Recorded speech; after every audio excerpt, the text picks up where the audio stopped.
Um 747 mergulha em direção ao Oceano Pacífico. As pessoas pulavam dos assentos como pipocas. Motores 1, 2 e 3 perderam o empuxo. Aquele avião estava totalmente fora de controle. Ele ia cair, sim. Em 2 minutos, o voo 006 da China Airlines mergulha 10 km por entre as nuvens. Velocidade do ar 270, 280, 290. O avião começa a se despedaçar à medida que mergulha em espiral para o mar.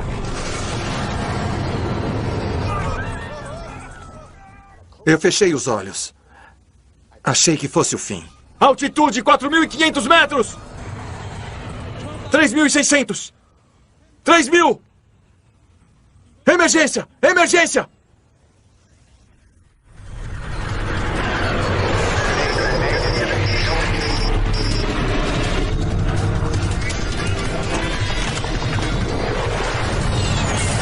Mayday, desastres aéreos. Esta é uma história real. Ela foi baseada em relatórios oficiais e em relatos de testemunhas oculares. Pânico sobre o Pacífico. Dia 19 de fevereiro de 1985, o voo da China Airlines atravessa o Pacífico a caminho de Los Angeles. A 12 mil metros já está quase amanhecendo. Para os passageiros e a tripulação a bordo, já passa da meia-noite. Uma tripulação de 2 homens está responsável pelo avião à medida que ele plana sobre o oceano, guiado pelo piloto automático. A principal tripulação tira várias horas no meio da viagem para repouso. Assim, eles estarão descansados quando aterrissarem. Mas o capitão Myung Ho não dormiu. Bom dia. Embora ainda não esteja oficialmente de serviço, o capitão Ho volta para a cabine. Vim fazer companhia. O capitão não é o único que está acordado. Os amigos Seung-San Kenyu e Alex Snow têm uma coisa para comemorar. Eu me sinto na primeira classe. É o aniversário de 30 anos de Seung-San. Foi o aniversário mais longo que eu já tive. Por causa do fuso, eu ganhei mais 12 horas. Estávamos tomando champanhe, comemorando a 12 mil metros no ar. Sabe, a maioria das pessoas não faz isso. Bill Peacock está na primeira classe. Ele viaja pelo mundo todo a serviço do governo americano. Não havia nada de especial. Era um voo de rotina, eu estava sentado num lugar muito confortável e estava ali lendo alguns livros. Depois eu dormi.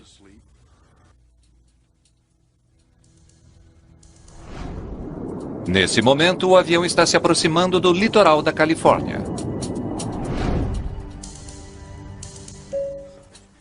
Bom dia, senhoras e senhores. Dentro de poucos minutos serviremos o café da manhã. Para aqueles que quiserem ajustar seus relógios, a hora local em Los Angeles é 7 da manhã. Dormiu bem? Muito bem, senhor. Obrigado. Bom dia, capitão. Bom dia. Depois de seu intervalo de 5 horas, a equipe está reunida na cabine. Logo depois, o avião entra em uma região de ventos fortes. Senhoras e senhores, aqui fala o capitão. Estamos tendo um pouco de turbulência. Por favor, apertem seus cintos de segurança. O piloto automático está ajustado para manter o avião no ar a 470 km por hora. Mas com os fortes ventos, fica cada vez mais difícil manter a velocidade. Para a tripulação, a turbulência de repente torna-se preocupante. O motor 4 não está dando um empuxo total. Há um problema com um dos motores. Um engenheiro de voo força o motor. Mas ele não responde. Perdemos velocidade. De volta à classe econômica, Seung-San Kenyu também notou alguma coisa. Olha só, eu notei que a luz na asa não está mais piscando. Mas e daí? Eu tinha visto a luz piscando na ponta da asa. Aquilo parecia com um cone. Mas quando eu olhei para trás outra vez, não vi nenhum cone. A luz daquela asa ainda está piscando.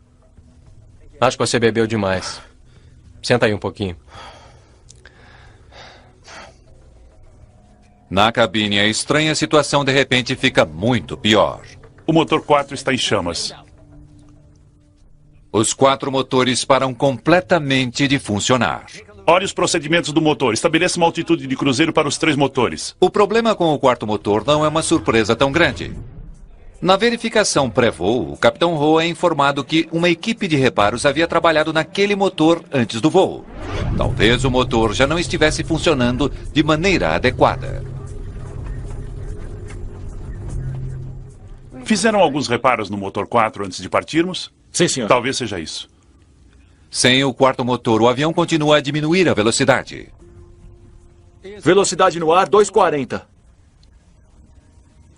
Chame o centro de Auckland e solicite uma altitude mais baixa. Centro Auckland. Aqui é o Dynasty 006, pedindo permissão para uma nova altitude.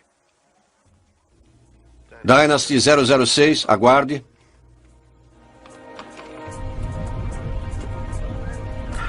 Reinicie o motor 4. Sim, capitão. Nessa altitude não há muito oxigênio, então as chances de reiniciar um motor com sucesso são escassas.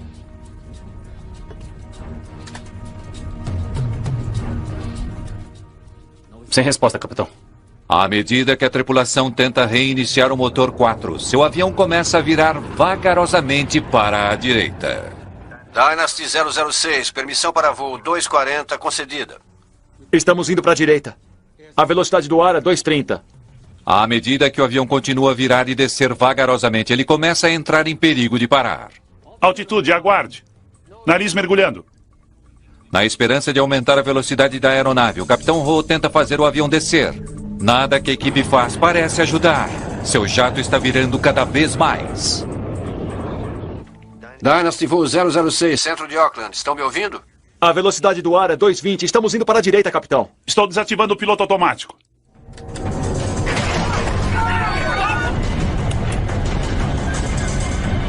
Pela primeira vez, o Capitão Ho assume o controle manual do avião.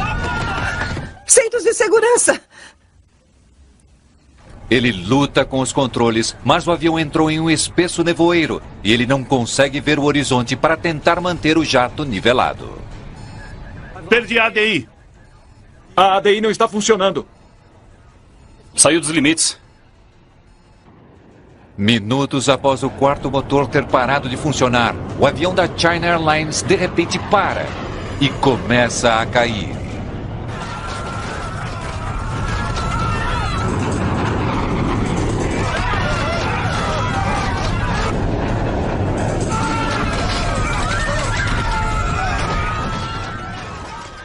As pessoas pulavam como pipocas dentro do avião.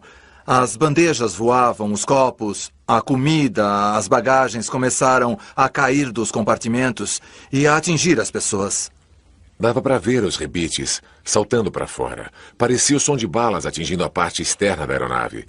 Mas estávamos no meio do oceano, não tinha ninguém atirando na gente. Naquela hora, não sabíamos se íamos viver ou morrer. O voo 006 da China Airlines está fora de controle e mergulhando em direção ao oceano. Voltaremos a seguir com Desastres Aéreos. Os aéreos, no Nat Geo.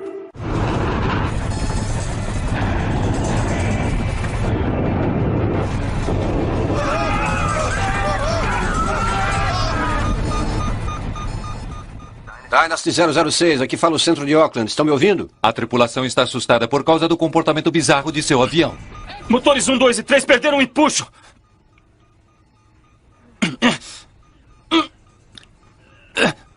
Não respondem, capitão. Dynasty 006, aqui fala o centro de Auckland. Estão me ouvindo? Velocidade do ar, 270. 280. 290. 006, aqui fala o centro de Auckland. Estão me ouvindo? Lutando contra os movimentos violentos do avião, o engenheiro de voo tenta mais uma vez reiniciar o quarto motor.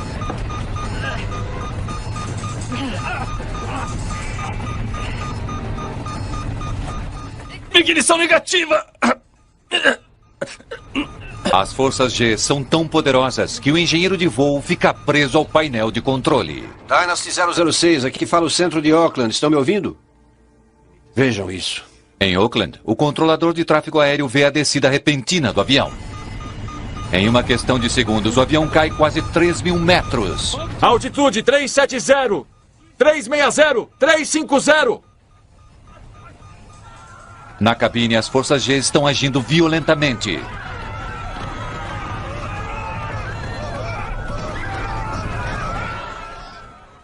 Eu fechei os olhos. Achei que fosse o fim. Achei que o avião fosse explodir no ar. O avião está prestes a exceder sua velocidade máxima. Aproximando VMO. Avançando como um louco pelas nuvens, o 747 finalmente começa a sair de seu mergulho fatal. À medida que o avião vai se nivelando, as forças G mudam de direção. Os passageiros são prensados contra o piso, sentindo seu peso aumentar 5 vezes. Eu me lembro de ter olhado para um senhor chinês mais velho, que estava sentado do outro lado, no corredor. E o rosto dele estava se contorcendo assim, como se estivesse deitado de lado em um museu de cera se incendiando. Quer dizer, o rosto dele estava disforme. À medida que a tripulação luta para recuperar o controle do avião, ele começa a diminuir a velocidade. Velocidade no ar, 180 nós e caindo. Dynasty 006, aqui fala o centro de Auckland. Estão me ouvindo? Velocidade no ar, 140 nós e caindo. O jato ainda está caindo, mas não tão depressa. Essa poderá ser a chance que a tripulação tem de recuperar o controle. Eu sabia que estávamos com um sério problema, porque as forças G, ao invés de estarem na horizontal, começaram a fazer pressão na vertical. Então nós fomos empurrados para baixo em vez de para os lados. À medida que a velocidade do jato começa a cair, o engenheiro de voo tenta desesperadamente alcançar os aceleradores do motor. Velocidade 180 nós e caindo. Mas os motores não respondem. Não tem resposta. Os motores pegaram fogo. Depois de cair 3.000 metros em 30 segundos, o jato entra mais uma vez em uma nova queda livre.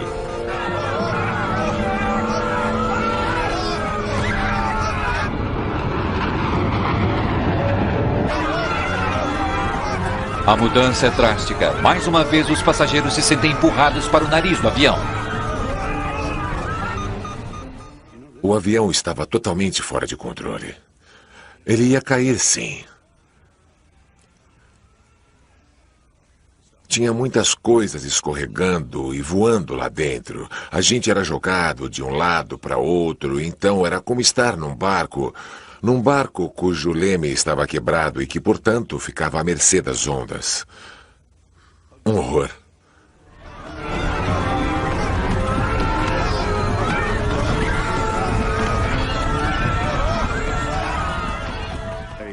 Eu realmente rezei naquela hora. Eu disse a mim mesmo, você teve uma vida maravilhosa. E agora é o fim, estou pronto. Altitude 250.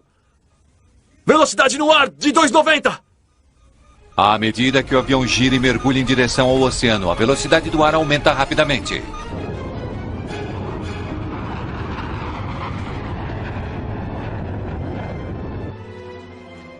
Dynasty 006, aqui fala o centro de Enquanto a Auckland. tripulação luta para controlar o avião, 6 chamadas do controle de tráfego aéreo não são respondidas. A força do mergulho arranca as portas do trem de pouso do avião. Em menos de 1 minuto, o avião cai 6 quilômetros. Segura!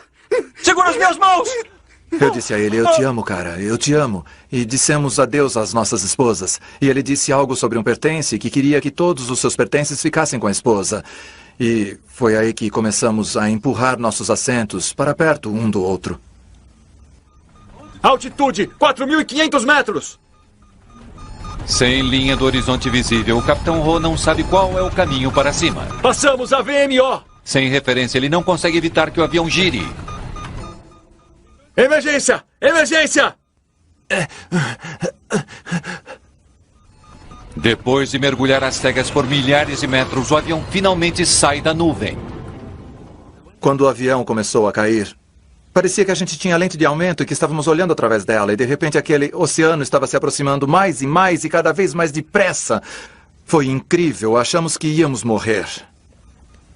Altitude 3.600 metros. À medida que luta para controlar o avião, o Capitão Ho tem apenas 30 segundos antes que a aeronave mergulhe no oceano.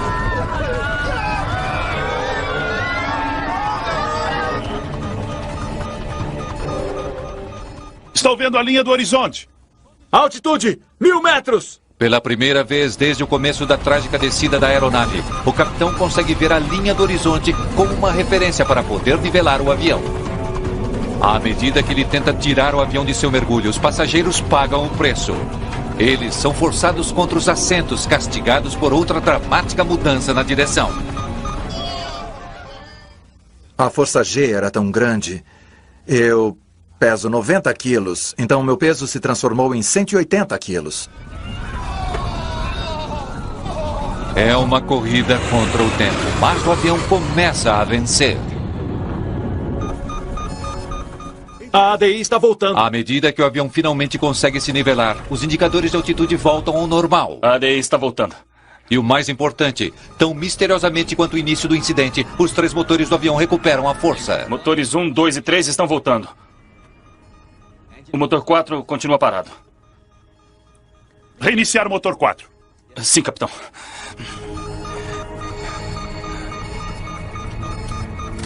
Mais uma vez, o engenheiro de voo tenta reiniciar o 4º motor. E dessa vez... Motor 4 reiniciado. Pela primeira vez em minutos, o avião está sob controle. Eles salvaram o avião. Tiraram a aeronave de seu mergulho e a manobraram numa altitude de 2.800 metros. Eles conseguiram sair das nuvens a 3.000 metros e deixaram o avião completamente estável a 2.800 metros. Foram muito competentes. Senhoras e senhores, aqui fala o capitão. Tem alguém machucado? Temos algum médico a bordo?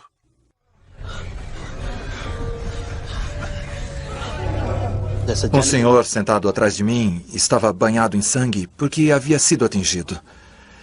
Então continuamos voando e depois percebi que as pessoas estavam quietas. Realmente era um silêncio só. Ninguém falava muito. Se falassem era cochichando, porque ainda não sabíamos se iríamos viver ou morrer. O Dynasty 006 havia saído da tela, mas agora ele voltou. Um novo controlador, Brian Campbell, assume o controle do Dynasty 006. Dynasty 006, aqui é o centro de Auckland. Estão me ouvindo? Estão conseguindo pilotar o avião? 006, estamos com incêndio. Nós... Emergência. Estamos a 1.800 metros. Entendido, entendido. Temos o contato no radar. Centro de Auckland. Dynasty 006, agora estamos conseguindo controlar a aeronave. Entendido, entendido. Menos de 10 minutos após o início de seus problemas, tudo parece ter voltado ao normal. Pedido aos vetores de radares para retornar ao curso. Eu não podia fazer nada para ajudar. Ele era o piloto e estava pilotando o avião. Eu dei a ele uma altitude para onde ele podia ir, um destino, mas me parece que ele já havia retomado o controle da aeronave. Dynasty 006, aqui fala o centro de Auckland. Estão declarando emergência. Vocês querem ir para o aeroporto de São Francisco? Negativo, centro de Auckland. As condições estão normais. Iremos para Los Angeles. O controle de tráfego aéreo orienta o avião a subir para 10.500 metros, mas um novo problema logo surgirá. Entendido, centro de Auckland. Capitão, nosso trem de pouso está baixado e travado. Consegue fazê-lo subir? Negativo. O fluido hidráulico no sistema 1 está vazio. Por alguma razão, o trem de pouso do avião desceu. O fluido hidráulico que controla essa engrenagem e muitas outras peças do avião está vazando. Centro de Auckland, aqui é o Dynasty 006, pedindo permissão para manter o nível de voo a 270. Dynasty 006, aqui fala o centro de Auckland. Tem alguém ferido? Aguarde, centro de Auckland. O senhor está bem? A minha cabeça. Um dos passageiros sofreu graves ferimentos e outros mais têm cortes e machucados. Centro de Auckland, aqui fala o Dynasty 006. Temos pelo menos 2 feridos a bordo. Dynasty 006, aqui fala o centro de Auckland. Estão declarando emergência, querem ir para o aeroporto de São Francisco? Aguarde, centro de Auckland.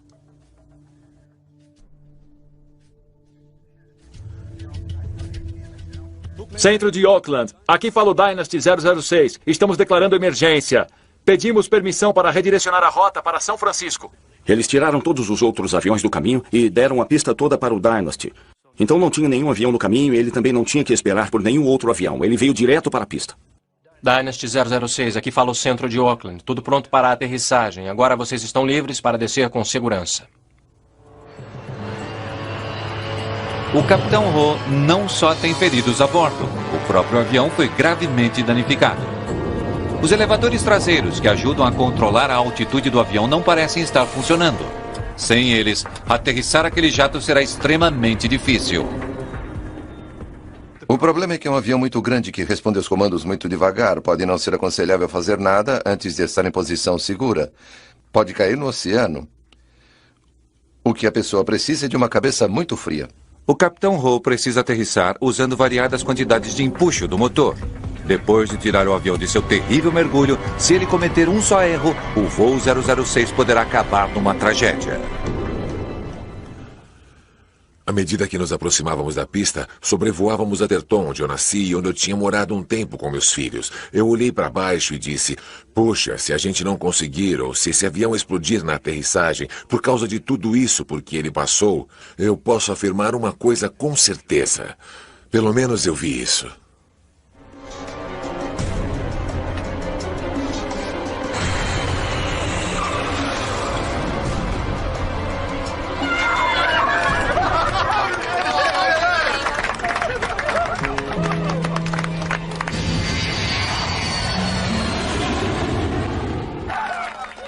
Mas ele fez uma das melhores aterrissagens que eu já tinha visto. Foi realmente perfeita a aterrissagem.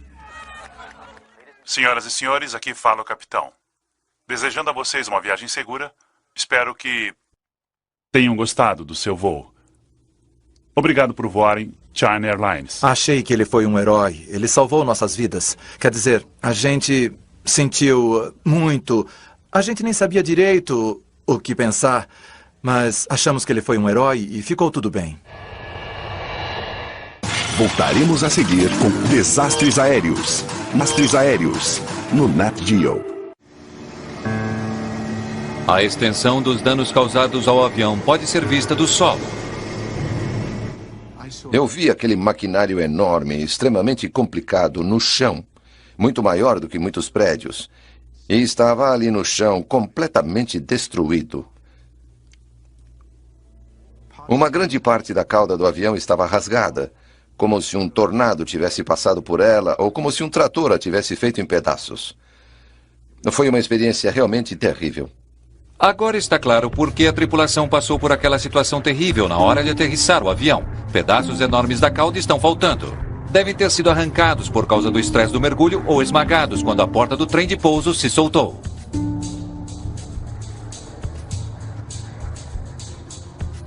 Se o dano tivesse sido mais grave, a tripulação não poderia ter sido capaz de recuperar o controle de seu jato. 24 passageiros tiveram ferimentos leves. Apenas um precisou ser hospitalizado, mas logo ele foi liberado. Um novo desastre foi evitado. Mas afinal, o que houve de errado?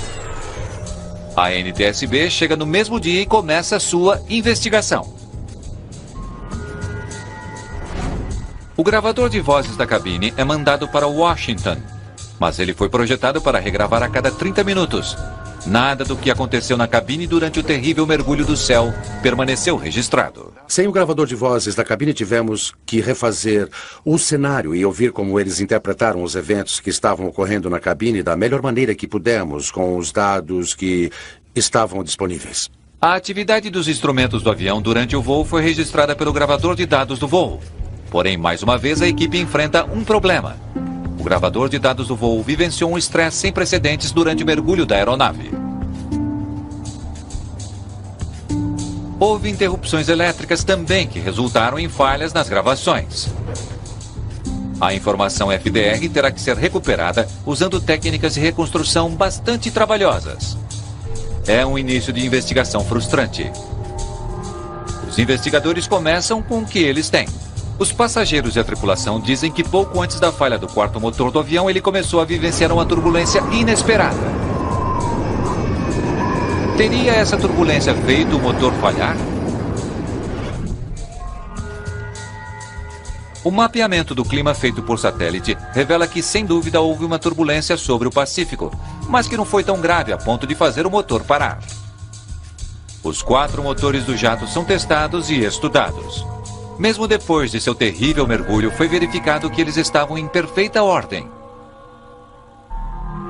Porém, dado o histórico de mau funcionamento do quarto motor, ele recebe uma atenção especial. Houve uma anomalia com um dos motores. Eles acreditavam que o motor havia apresentado um incêndio ou que havia algum outro problema muito grave com ele. O desgaste de um pequeno aparador da válvula do acelerador é medido. Ele apresenta um desgaste de apenas 4 milésimos de polegada, mas isso já é o suficiente para restringir o fluxo de combustível para o motor 4. O motor 4 não está funcionando adequadamente. Os investigadores determinam que a 12 mil metros o motor 4 realmente apresentou menos força do que o normal. Esse evento é conhecido como suspensão do motor. O diário de bordo da aeronave revela que o motor 4 havia sido mencionado 2 outras vezes em ocasiões anteriores, apenas uma semana antes. Talvez o motor não tenha sido consertado de maneira adequada, o que levou ao incidente com o voo 006 da China Airlines. A NTSB decide ir mais a fundo na história da manutenção do motor 4. Fizeram alguns reparos no motor 4 antes de partirmos? Sim, senhor. Talvez seja isso. Mas após semanas de investigação, a NTSB conclui que o motor não precisava ser substituído. Todos os reparos foram feitos segundo o manual. A falha no motor não foi a causa do acidente. E mesmo com a perda de um dos motores, o avião não deveria ter entrado em perigo imediato. Motor 4 pegou fogo. Um 747 é projetado para voar apenas com 3 motores. A perda do quarto motor em um avião é um acontecimento mínimo. É uma coisa que você tem que resolver, mas isso poderá ser facilmente consertado. E se não, o avião poderá continuar voando com 3 motores sem nenhuma dificuldade. Estamos indo para a direita, capitão. A velocidade no ar é de 230. O avião é perfeitamente capaz de voar, não com tanta eficiência, porque esse grande aparelho não está produzindo o empuxo que deveria e o avião não vai fazer tantos quilômetros quanto deveria com a mesma quantidade de combustível, mas mesmo assim pode voar. Olhe os procedimentos do motor. Estabeleça uma altitude de cruzeiro para os 3 motores. Sim, capitão. Há procedimentos padrão para serem seguidos em caso de qualquer falha em um dos motores. Mas a tripulação do China Airlines 006 não os seguiu. Eles tentaram reiniciar o motor imediatamente em vez de descer. Reinicie o motor 4. Sim, capitão. Eles tentaram reiniciar em uma altitude muito elevada. O piloto só deve tentar reiniciar o motor quando estiver a menos de 9 mil metros. E eles estavam a 12.400 metros. O que me parece um pouco curioso é porque eles não seguiram os procedimentos padrão. Eles tentaram reiniciar o motor naquela altitude, ou seja, algo que não funcionaria? Não responde, capitão. É um erro. Mas isso não deveria ter deixado o avião fora de controle.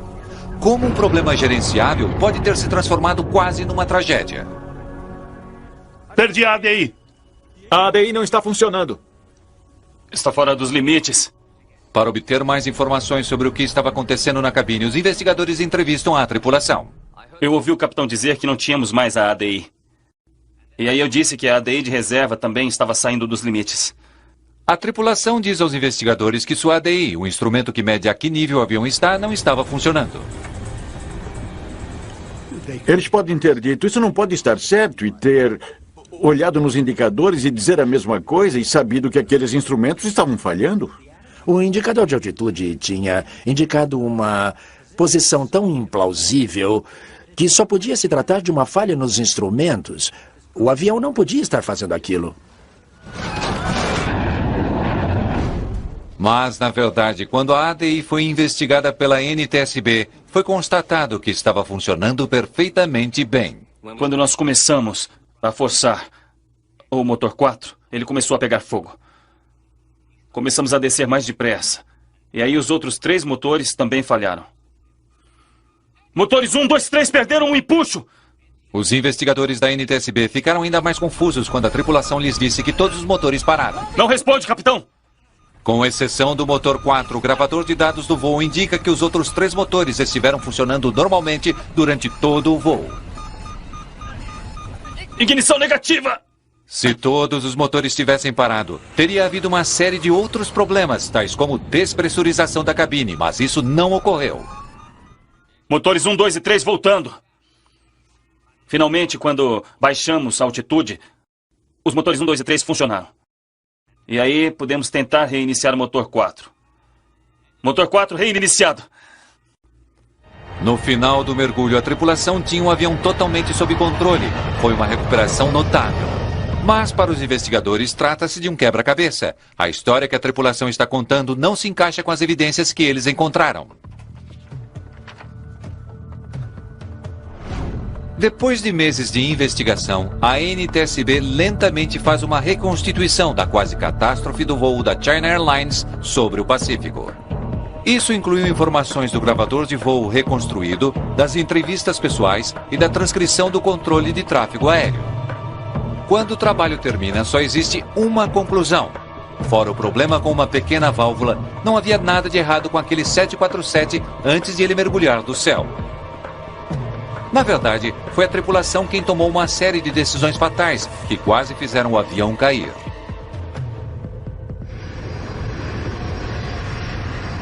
Logo após as 10 horas, horário do Pacífico, o motor 4 começa a perder o empuxo. O motor 4 está perdendo o empuxo. O engenheiro de voo luta para resolver o problema. Mas os investigadores descobrem que ele não segue os passos básicos que devia ter seguido. Ele deixa a válvula de escape de ar do motor ligada. Essa válvula capta o ar gerado pelo motor para ajudar a resfriar o avião. Quando o motor não está funcionando adequadamente, essa válvula deve ser fechada para que o motor possa usar todo o ar disponível para reiniciar. É meio estranho o fato de que o engenheiro de voo não tenha fechado a válvula de ar. E acho que a razão mais provável para isso é que ele não esperava receber ordens para reiniciar o motor a 12.300 metros de altura. Então, quando o capitão instruiu para reiniciar o motor, ele ainda não tinha acabado de verificar a lista de checagem. Ele estava fazendo algo que lhe tinham mandado fazer. E foi por isso que não ocorreu a ele fechar a válvula de ar. O resultado final foi que o motor, que normalmente demora para reiniciar, não reiniciou de jeito nenhum. Sem saber, o engenheiro de voo havia iniciado uma bomba relógio. O motor 4 estava aos poucos perdendo sua capacidade de permanecer ligado. Perdemos velocidade. Com mais força de motor na asa esquerda do que na asa direita, China Airlines começa a tombar para a direita. Para evitar que ele tombasse muito para a direita, o certo seria ter pisado no pedal do leme. Isso teria produzido uma força de giro, por assim dizer, que teria superado o desequilíbrio dos motores. Mas em vez de ajustar o leme, o Capitão Ho continua a deixar o piloto automático controlar o avião. O piloto automático não foi projetado para mover o leme. O piloto automático pode ajustar os ailerões nas asas do avião, mas esses dispositivos não são fortes o suficiente para superar o desequilíbrio que o avião está vivenciando. Sem a ajuda do leme, a virada do avião se torna cada vez mais íngreme. Agora é possível que ele tenha esquecido que o piloto automático não controla o leme. Ele pode ter suposto o tempo todo que o piloto automático só estava tentando pilotar o avião de maneira que o ser humano teria feito. O motor 4 pegou fogo. Os investigadores descobrem que depois de perder a força de seu motor 4, o Capitão Ho continua deixando o piloto automático ligado. Ele não assume o controle completo do avião e não ajusta o leme do avião com o pé esquerdo. Velocidade no ar, 240. Ele não usou o leme para compensar a falta de empuxo no motor. O avião começou a perder velocidade e uma coisa leva a outra e, no final, foi realmente um grande, grave erro humano. A falha em pisar no pedal do leme esquerdo, o que levou às outras coisas. Reinicia o motor 4. Sim, capitão. Em vez de recuperar o controle do avião, a atenção do Capitão Ho parecia estar centralizada apenas no problema do motor. Algo que seu engenheiro de voo poderia ter feito sozinho. Não responde, capitão. A atenção necessária para se pilotar um avião é realmente crítica. Mas isso aconteceu várias vezes na aviação. As tripulações se concentram em um problema no sistema. Nesse caso, o problema do motor. Mas poderia ter sido uma lâmpada ou um mau funcionamento. E se todos estiverem concentrados nesse problema e ninguém estiver pilotando, eles não vão se preparar para o que está acontecendo com o avião. O avião entra em um momento crítico. Ele está prestes a virar e entrar em um mergulho. A NTSB acredita que o capitão estava tão concentrado em seu indicador de velocidade que aparentemente não notou um instrumento diretamente ao seu lado, seu indicador de altitude. Esse instrumento poderia ter lhe dito que o avião estava tombando assustadoramente para a direita. Eles se concentraram em uma parte do fenômeno e perderam o quadro como um todo. E quando isso aconteceu, eles perderam uma parte importante do procedimento em qualquer voo, que é a verificação dos instrumentos de voo. Você olha para os instrumentos principais, um após o outro, e não importa mais nada, precisa analisar todos eles. Durante seu mergulho, o avião atravessa uma nuvem espessa. Sem nenhum horizonte como referência, a tripulação precisa confiar em seus instrumentos para nivelar seu avião. Perdi a ADI. Em vez disso, os investigadores acreditam que tenham ficado espacialmente desorientados e concluíram que seus instrumentos estavam falhando. Eles não acreditavam no que estavam vendo e acharam que tinham perdido seus instrumentos de altitude. Mas isso não tinha acontecido. O avião estava de fato embarcando em uma manobra acrobática. A razão mais provável dos 3 membros da tripulação terem acreditado em algo tão improvável quanto o mau funcionamento conjunto de todos os indicadores de altitude é que a maneira como eles estavam funcionando era tão inesperada e estranha que eles não pareciam corresponder a nenhuma manobra possível que o avião pudesse estar fazendo. O avião tinha, na verdade, girado de ponta cabeça e entrado em mergulho vertical, e isso é uma coisa que um 747 normalmente não faz. À medida que o avião mergulha rumo ao oceano, outro lapso crítico de julgamento ocorre. A ADI de plantão estava fora dos limites. Eu tentei reiniciar. Durante as entrevistas, o engenheiro de voo disse à NTSB que todos os 3 motores do avião tinham falhado. Começamos a descer mais depressa e os motores 1, 2 e 3 também falharam. Mas o gravador de dados do voo mostra que, de fato, eles ainda estavam funcionando. No calor da crise, o engenheiro cometeu um erro enorme. Motores 1, 2 e 3 perderam o empuxo! A investigação revelou que, à medida que o avião caía, o empuxo em cada motor começou de fato a ser reduzido dramaticamente. Mas a causa não era um problema no motor. Os aceleradores dos motores tinham sido baixados para inativo em uma tentativa de diminuir a furiosa queda do jato. Foi uma coisa que o engenheiro não viu no caos do mergulho. Dá para entender por que o engenheiro de voo deve ter ficado confuso com a situação, já que ele não viu o capitão deixar os motores no inativo. Com toda razão, ele deve ter suposto que o fato de o motor estar em estado inativo era um problema e não algo intencional. Os investigadores também acreditam saber por que os motores não responderam à tripulação quando o engenheiro tentou dar força total a eles. As baixas temperaturas a 9.000 metros teriam impedido que eles respondessem rapidamente. Não responde, capitão! Mas no calor do momento, o engenheiro pode ter tomado aquela resposta lenta como um outro indicador de que eles estavam falhando. A NTSB descobre que realmente os medidores no painel gerados atrás do engenheiro mostraram que os 3 motores estavam em chamas. Ignição negativa! Mas a força gravitacional se tornou tão poderosa que o engenheiro não conseguiu olhar para trás.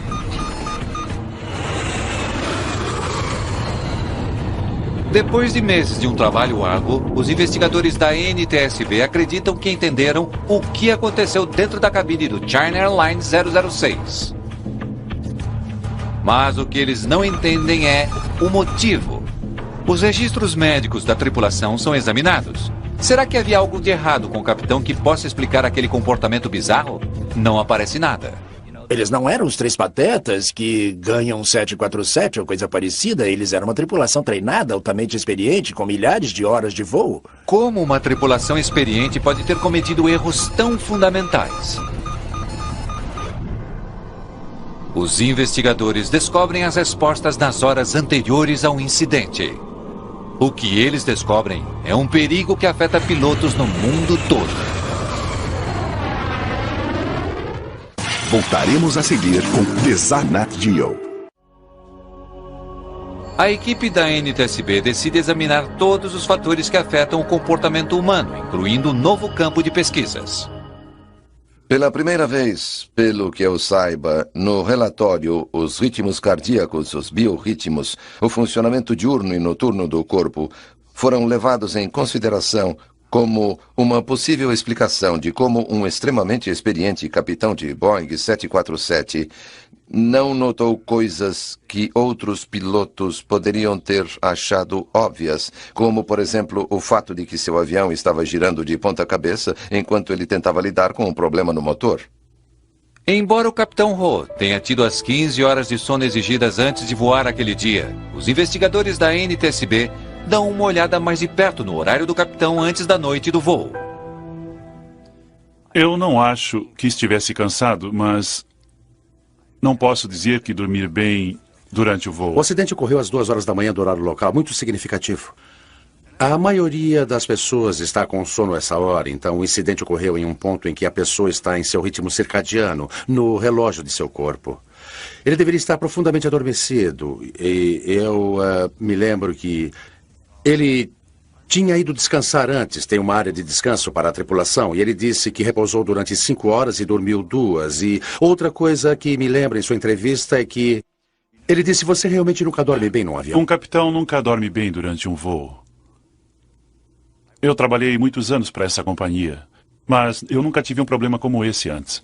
Parecia uma afirmação muito verdadeira. É realmente difícil ter uma boa noite de sono num avião, principalmente se você for a pessoa no comando, e ele era. Então, juntando tudo, vimos que essa era uma tripulação qualificada e experiente, mas que estava voando num horário que a tornou suscetível a alguns dos negativos ou adversos efeitos da fadiga. Durante seus voos nos 6 dias anteriores, o Capitão Ho cobriu um total de 18 fusos horários. Eu vim fazer companhia. A pesquisa da NTSB sugere que a falta de sincronismo durante esse período pode ter sido a causa do acidente. Todos esses fatores certamente contribuíram para seu desempenho e não o deixaram ter um desempenho total naquela hora. Os investigadores também dão uma olhada mais de perto nos aparelhos que deveriam tornar um voo tão longo mais fácil. Olhe os procedimentos do motor. Estabeleça uma altitude de cruzeiro para os 3 motores. Sim, capitão. Temos pessoas à frente dos aviões porque acreditamos que em circunstâncias que ninguém pode prever, o ser humano à frente de um avião pode reagir de maneira criativa, pode resolver um problema em que ninguém mais tinha pensado antes em tempo real. E a automação não pode resolver problemas nos quais ninguém havia pensado antes em tempo real da mesma maneira. A NTSB concluiu que, possivelmente fatigado por causa das viagens e entediado pela monotonia de suas tarefas... Estamos indo para a direita, capitão. Desativando o piloto automático. O capitão recorreu a seu piloto automático durante tempo demais. Quando deveria ter assumido o controle, ele hesitou, confiando em seus sistemas. Isso, obviamente, foi uma falha. A tripulação não agiu como deveria ter agido. Foi erro do piloto. Como resultado da quase tragédia do China Airlines e outros incidentes da mesma época, os fabricantes de aeronaves começaram a repensar no design de seus sistemas automatizados. A ideia da automação é a de que ela vai ajudar uma pessoa a fazer o seu trabalho. Ela vai ajudar um ser humano a pegar um avião num portão e levá-lo ao portão do outro lado, e vai ajudá-lo em seu caminho. A Boeing fez uso desse incidente em particular para dizer: ainda queremos que a tripulação tenha autoridade total para que eles possam mover os controles até onde for possível eles serem movidos e de gerenciar o avião, porque é melhor fazer do que restringir a autoridade do piloto e depois fazê-lo pensar se ele estava comandando ou se era o computador quem estava no comando. Quaisquer que tenham sido os erros que a equipe cometeu naquele dia, eles não resultaram em uma tragédia. Eles pilotaram bem o avião. Eles fizeram um excelente trabalho com a aproximação final. Tomaram cuidado com o avião. Eles sabiam que o avião estava danificado, mas não sabiam a gravidade dos danos. Mas eles fizeram as manobras devagar e testaram sempre para ter certeza de que não estavam entrando em mais problemas à medida que se aproximavam da aterrissagem. Uma coisa importante que eles fizeram, e a pessoa só precisa fazer uma coisa importante e certa, foi eles salvaram o avião. E, em princípio, é isso que o piloto precisa fazer quando algo acontece com seu avião. Você precisa salvar o avião, precisa salvar os passageiros, e foi o que fizeram.